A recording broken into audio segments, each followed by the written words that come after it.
Video kali ini bakal membedah dalam banget soal kecanduan dopamin instan. Faktanya bakal shocking, menampar, dan sadis. Biar lo gak lagi lemah sama kecanduan HP yang ujung-ujungnya berakhir di doom scrolling, bokap, atau buang-buang waktu di medsos. Bayangin gini bro, lo ngerasa hampa kan? Lo ngerasa cemas tanpa alasan. Lo punya akses ke semua hiburan di dunia lewat kota kecil di tangan lo. Tapi anehnya, semakin banyak lo menghibur diri, semakin lo ngerasa sedih. Lo nggak depresi, my brother. Lo cuma kebanyakan main. Otak lo kebanjiran zat kimia yang namanya dopamin. Dan karena banjir itu, otak lo sekarang tenggelam. Hari ini kita akan bedah isi kepala lo menggunakan pisau bedah dari buku Dopamine Nation karya Dr. Anna Lembke. Kita akan bongkar 12 hukum biologis yang selama ini memperbudak lo. Kita akan ubah lo dari zombie pencari kesenangan menjadi manusia pencari makna. Hukum pertama adalah prinsip timbangan keseimbangan, atau the seesaw principle.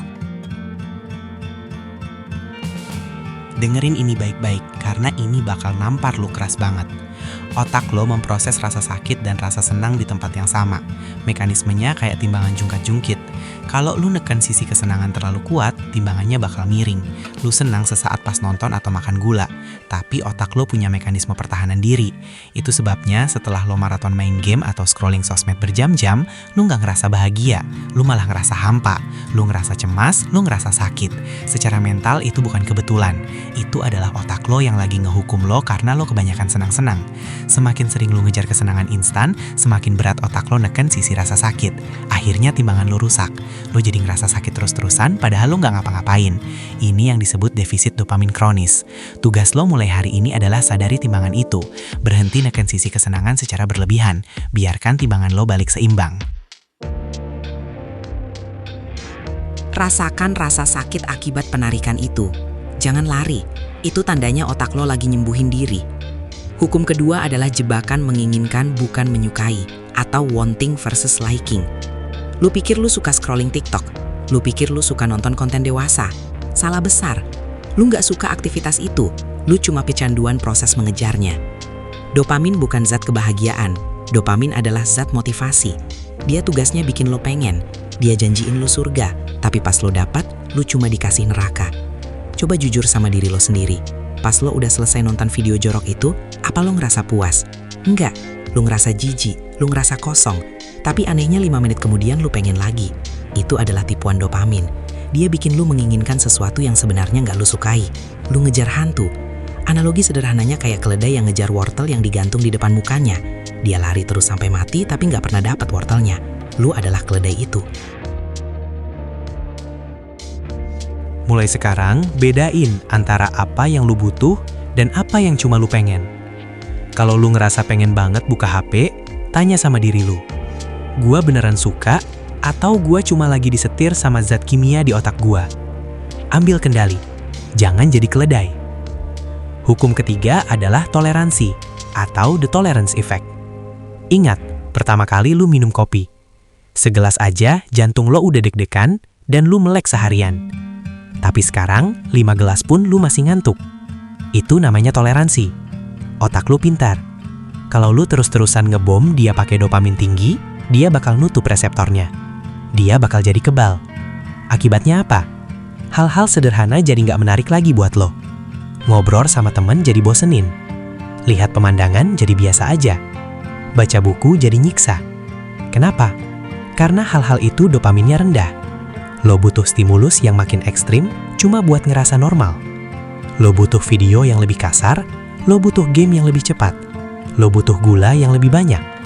Lo terjebak dalam lingkaran setan. Satu-satunya jalan keluar adalah riset ulang sensitivitas lo. Lo harus bikin otak lo peka lagi sama hal-hal kecil. Caranya adalah puasa. Hentikan asupan dopamin tinggi itu. Awalnya emang nyiksa, dunia bakal kerasa abu-abu. Tapi percayalah, itu cuma sementara. Pelan-pelan warna-warni dunia bakal balik lagi. Kopi bakal terasa enak lagi, senyuman orang bakal bikin lo bahagia lagi. Hukum keempat adalah puasa 30 hari, atau the 30 day reset.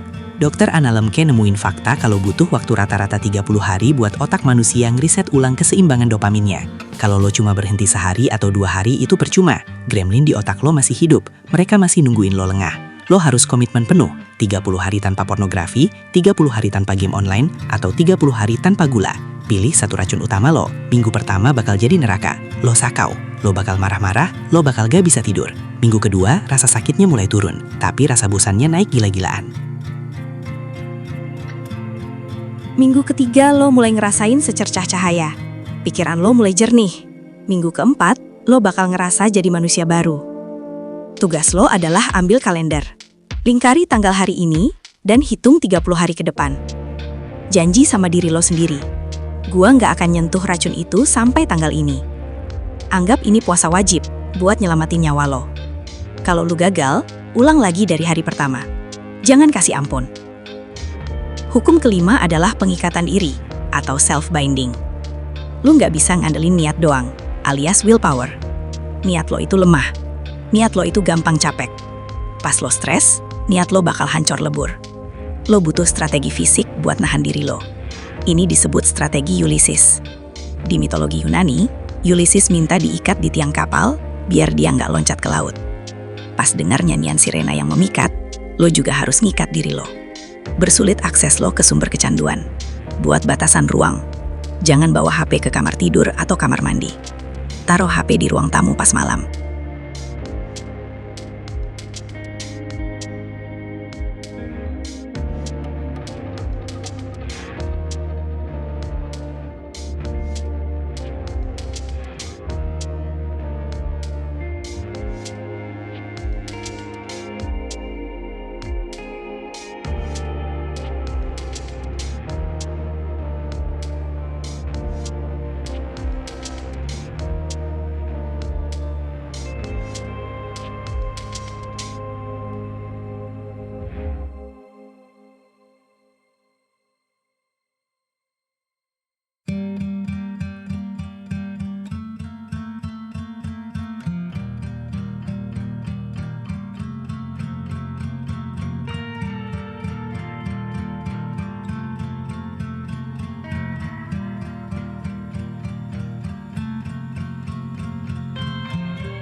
Buat batasan waktu. Pakai aplikasi yang memblokir sosmed di jam kerja. Buat batasan kategori, hapus aplikasi yang paling bikin candu. Tapi sisain yang bermanfaat. Analogi simpelnya, kalau lu lagi diet, jangan nyimpen kue coklat di meja makan. Itu nyiksa diri. Buang kuenya, jauhkan godaannya. Bikin diri lo sosah buat dosa. Semakin jauh, jarak antara lo dan godaan, semakin besar peluang otak lo buat ngerem. Hukum ke-9 adalah kejujuran radikal, atau radical honesty. Kecanduan itu tumbuh subur di tempat gelap. Kecanduan butuh kerahasiaan. Pas lo nyembunyiin kebiasaan buruk lo sebenarnya lagi ngasih makan monster itu. Lu bohong sama orang tua, lu bohong sama pasangan, lu hapus history browser lo, lu pakai mode incognito. Itu semua bikin lo ngerasa terisolasi, dan isolasi bikin lo makin butuh pelarian. Dr. Lemke bilang, obat paling ampuh buat kecanduan adalah kejujuran yang brutal. Lu harus ngaku, ceritain masalah lo ke satu orang yang lu percaya. Jangan ada yang ditutup-tutupin. Dan yang paling penting, bagian otak lo yang ngurusin perencanaan masa depan alias prefrontal cortex bakal jadi lebih aktif pas lo jujur. Kejujuran bikin lo lebih sadar akan konsekuensi. Tugas lo berat, tapi menyembuhkan. Cari satu orang teman dekat, mentor, atau pembuka agama. Bilang ke dia, "Bro, gua punya masalah kecanduan ini, tolong bantu gua mau sembuh." Keberanian lo buat jujur adalah langkah awal matinya kecanduan lo. Hukum ke-7 adalah rasa sakit sebagai obat atau pain as medicine. Ingat prinsip timbangan tadi, kalau kesenangan berlebih bikin sakit, maka sebaliknya rasa sakit yang terukur bisa bikin senang. Ini konsep hormesis. Lo sengaja ngasih tubuh lo stres atau rasa sakit dalam dosis kecil buat memancing otak lo ngeluarin dopamin secara alami dan sehat. Contoh paling gampangnya adalah mandi air dingin. Pas air dingin nyentuh kulit lo kabet, lo ngerasa nggak nyaman, lo pengen lari.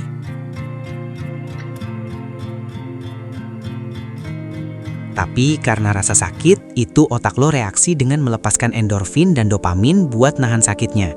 Akibatnya, setelah mandi, lo ngerasa seger banget. Lo ngerasa happy berjam-jam. Olahraga berat juga sama. Pas lo lari, napas lo sakit, kaki lo pegel.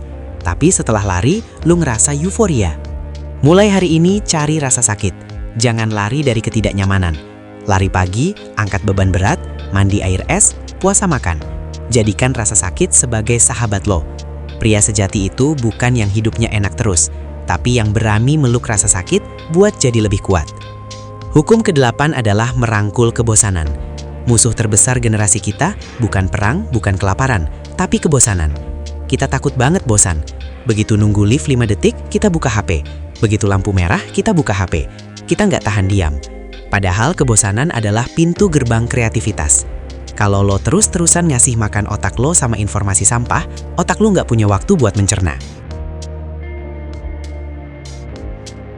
Lo jadi obesitas informasi, tapi kurang gizi kebijaksanaan. Tugas lo adalah latihan bosan. Coba duduk diam 10 menit tanpa ngapa-ngapain. Liatin tembok, liatin awan.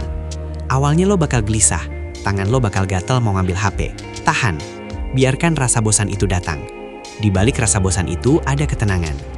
Di balik rasa bosan itu ada ide-ide brilian yang selama ini ketutupan suara bising TikTok. Jadilah orang yang bisa menikmati keheningan. Karena di dalam keheningan, lo bisa dengar suara hati lo sendiri. Hukum ke-9 adalah rasa malu prososial atau prosocial shame. Rasa malu itu ada 2 jenis. Rasa malu destruktif yang bikin lo ngurung diri dan benci diri sendiri, dan rasa malu prosesial yang bikin lo mau berubah jadi lebih baik biar diterima kelompok. Lo harus pakai rasa malu jenis kedua. Kalau lo nyimpen kecanduan lo sendirian, lo bakal ngerasa malu yang merusak. Lo ngerasa lo sampah. Tapi kalau lo gabung sama komunitas orang-orang yang juga lagi berjuang buat sembuh, rasa malu lo berubah fungsi. Lo jadi ngerasa bertanggung jawab. Lo nggak mau ngecewain teman-teman seperjuangan lo. Kalau lo relapse, lo ngaku ke mereka. Dan mereka nggak bakal ngehina lo, karena mereka tahu rasanya. Mereka bakal nyemangatin lo. Tugas lo adalah cari tribe atau suku lo. Cari grup support. Bisa online, bisa offline.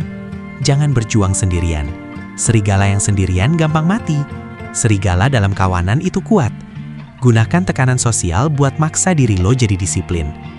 Hukum ke-10 adalah jeda antara stimulus dan respon. Kecanduan itu sifatnya refleks. Ada pemicu, lo langsung bereaksi. Lo stres dikit, tangan lo otomatis buka aplikasi bokap. Lu bosen dikit, tangan lo otomatis buka game. Gak ada mikirnya, lu jadi robot. lu harus ciptain jeda, ruang kosong antara pemicu dan tindakan. Viktor Frankl pernah bilang, di antara stimulus dan respon ada sebuah ruang. Di ruang itulah terletak kebebasan dan kekuatan kita. Tugas lo adalah sadari pemicunya. Pas lo lagi pengen banget, stop, jangan bergerak. Tarik nafas dalam-dalam. Tanya sama diri lo, gua lagi ngerasa apa sekarang? Apakah gua lapar? Apakah gua marah? Apakah gua kesepian? Atau gua cuma capek? Biasanya lo nggak butuh dopaminnya. Lo cuma butuh nyelesain emosi itu. Kalau lo capek ya tidur, bukan scrolling. Kalau lo kesepian ya telepon temen, bukan nonton. Latih jeda ini. Semakin lebar jedanya, semakin lo punya kendali. Lo bukan binatang yang digerakkan insting. Lo manusia yang punya kesadaran. Hukum ke-11 adalah koneksi nyata mengalahkan koneksi digital. Pornografi dan sosial media itu laku keras karena mereka ngejual ilusi koneksi. Lo ngerasa ditemenin sama cewek di layar. Lo ngerasa gaul sama temen di sosmed. Tapi itu palsu. Itu kayak minum air laut pas haus. Makin diminum, makin haus. Manusia butuh oksitosin, hormon cinta dan kedekatan. Dan oksitosin cuma keluar maksimal lewat interaksi nyata, tatapan mata langsung, sentuhan fisik, obrolan suara tanpa delay. Kecanduan adalah penyakit isolasi. Semakin lu kecanduan, semakin lu menjauh dari manusia nyata. Obatnya adalah kembali ke dunia nyata. Tugas lo minggu ini ajak temen lo ngopi tanpa pegang HP. Ngobrol 2 jam, lihat matanya, dengar ceritanya. Peluk ibu lo, main bola sama temen komplek. Lu bakal ngerasa utuh, lu bakal ngerasa dicintai. Dan orang yang ngerasa dicintai nggak butuh pelarian. Hukum ke-12 adalah mencari makna, bukan mencari senang. Ini hukum terakhir dan yang paling filosofis. Tujuan hidup lo bukan buat senang-senang. Kalau tujuan hidup lo cuma nyari enak, lo bakal berakhir jadi pecandu. Karena enak itu nggak ada habisnya. Tujuan hidup lo adalah mencari makna, mencari serotonin. Serotonin adalah hormon kepuasan jangka panjang. Dia muncul pas lo ngerasa hidup lo berguna, pas lo ngerasa lo punya tujuan, pas lo ngerasa lo bagian dari sesuatu yang lebih besar. Beda sama dopamin yang sifatnya egois. Serotonin sifatnya berbagi. Lu dapat serotonin pas lu nolong orang, pas lu ibadah dengan khusyuk, pas lu nyelesain tanggung jawab lo. Rasanya beda. Dopamin bikin lu deg-degan, dan serotonin bikin lu tenang dan damai. Tugas lo adalah geser fokus lo. Jangan tanya apa yang bisa bikin gua senang hari ini. Tanya apa yang bisa bikin gua berguna hari ini. Apa tugas gua sebagai laki-laki? Apa tugas gua sebagai hamba Tuhan? Pas lu sibuk mengejar makna kesenangan, bakal datang sendiri sebagai bonus. Tapi kesenangan yang datang itu kesenangan yang sehat. Kesenangan yang gak bikin lu sakit setelahnya. My brother, perang melawan dopamin ini adalah perang seumur hidup. Dunia di luar sana didesain buat bikin lo lemah. Perusahaan teknologi ngebayar ribuan insinyur buat ngebajak otak lo. Mereka mau lo tetap jadi zombie, biar mereka bisa jual iklan. Jangan biarin mereka menang. Otak lo adalah aset lo yang paling berharga. Itu adalah mesin pencipta masa depan lo. Jangan biarin mesin itu rusak karena lo kasih bensin oplosan. Lo punya kekuatan buat sembuh. Neuroplastisitas otak lo itu ajaib. Otak lo bisa memperbaiki dirinya sendiri, asalkan lo kasih dia kesempatan. Emang sakit, emang berat. Tapi rasa sakit karena disiplin itu jauh lebih mending daripada rasa sakit karena penyesalan. Ambil kendali atas dopamin lo. Jadilah tuan atas diri lo sendiri. Hancurkan timbangannya. Cari keseimbangan sejati. Tarik napas, mulai puasa dopamin lo sekarang. Dan lihat gimana dunia lo berubah jadi indah lagi. Salam Ayumanan. Semangat bro. Ya.